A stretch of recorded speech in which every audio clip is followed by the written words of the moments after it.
വിസ്ഡംകാർ ഇസ്ലാമിൻ്റെ ചാമ്പ്യന്മാരോ എന്ന് ഭയന്നിട്ട് ഈ ഇസ്ലാമിൻ്റെ ചാമ്പ്യന്മാർ ഇവരാകുമോ എന്ന് ഭയന്ന് ഇതാണ് ഇസ്ലാമിൻ്റെ യഥാർത്ഥ ചിത്രം എന്നതിലേക്ക് ഇതിൻ്റെ പിന്നാലെ കൂടുകയാണ്. സമസ്ത നേതാക്കൾക്ക് കൃത്യമായി അറിയാം.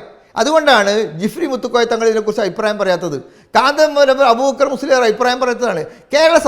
കേരളത്തെ എങ്ങനെ നമുക്ക് യുവജനോത്സവം നടത്താൻ കഴിയുമോ? നമ്മളൊന്ന് ആലോചിച്ച് നോക്ക്. ഒപ്പനയുണ്ട്, കോൽക്കളിയുണ്ട്, ദഫ്മുട്ടുണ്ട്. കേരളത്തിലെ എല്ലാ ക്യാമ്പസുകളിലും, സ്കൂളുകളിലും ക്യാമ്പസുകളിലും മുസ്ലിം കുട്ടികളും അല്ലാത്ത കുട്ടികളും എത്ര കലോത്സവം സംഘടിപ്പിക്കുന്നുണ്ട്, നാടകം കളിക്കുന്നുണ്ട്, ഡാൻസ് കളിക്കുന്നുണ്ട്, പാട്ട് പാടുന്നുണ്ട്. അതൊക്കെ നമുക്ക് നിരോധിക്കാൻ കഴിയുമോ? അതൊക്കെ വർഷങ്ങളായി നടക്കുന്ന ആ സംവിധാനങ്ങളൊക്കെ ഏതെങ്കിലും മതഗ്രൂപ്പ് വന്നിട്ട് തടയണമെന്ന് പറഞ്ഞാൽ നമുക്ക് തടയാൻ കഴിയുമോ? അത് വിദ്യാർത്ഥികളുടെ സർഗാത്മകതയ്ക്ക് വേണ്ടി, വിദ്യാർത്ഥികളെ നൈസർഗികമായ കഴിവിനെ പുറത്തു കൊണ്ടുവരുന്നതിന്, അവരിൽ ടാലൻറ്റിനെ പുറത്തേക്ക് കൊണ്ടുവരുന്നതിന് ആവശ്യമായ സംഗതിയാണ്. ഞങ്ങളുടെ കുടിസായ മതബോധത്തിന് പുറത്ത് സമൂഹം ഇല്ലാന്ന് വിചാരിക്കുന്ന അപകടകരമായ സംഗതിയാണ്. ഇവരോട് ചർച്ച ചെയ്യാൻ പോലും വിദ്യാഭ്യാസ മന്ത്രി തയ്യാറാവരുത് എന്നാണ് എനിക്ക് പറയാനുള്ളത്.